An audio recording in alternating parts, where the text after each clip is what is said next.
ही आहेत आपली सगळी होममेड फेशियल किट। ही वन टाईम ॲप्लिकेशनची आहेत। ह्याच्यामध्ये आपल्या 4 ॲप्लिकेशन दिलेले आहेत।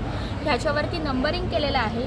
आपण फक्त स्टेप बाय स्टेप ह्या अप्लाय करायचे आहेत फेसवरती आणि प्रत्येक स्टेपचं 10-10 मिनटाचा मसाज द्यायचा आहे। तुम्ही हे महिन्यातून एकदा घरच्या घरी करू शकता। हे करताना आपल्याला स्टीम घ्यायची गरज नाही आहे, कारण की ह्याच्यामध्ये जे काही एजंट वापरलेले आहेत, स्क्रबिंग एजंट वगैरे, त्याच्यामुळे ॲटोमॅटिकली आपली स्किन जी आहे ती डिटॅन होत असते किंवा त्याच्यामधले ब्लॅक हेड्स व्हाईट हेड्स जे असतात चेहऱ्यावरचे हे निघून जात असतात। त्याच्यामुळे एक्स्ट्रा स्टीम घ्यायची गरज नसते आणि हे एका वेळी एकदाच वापरलं जातं। वन टाईम यूजसाठीचा आहे, त्याच्यामुळे हा वापरण्यास अत्यंत सोपा आहे। एकदाच वापरलं की बास झालं। परत पुनश्च घ्यायचं झालं तर आपण दुसरं पॅकेट घेऊ शकतो। त्याच्यामुळे हे शिल्लक राहत नाही ह्याच्यामध्ये काही, किंवा जर का मोठं पॅकिंग ह्याचं असलं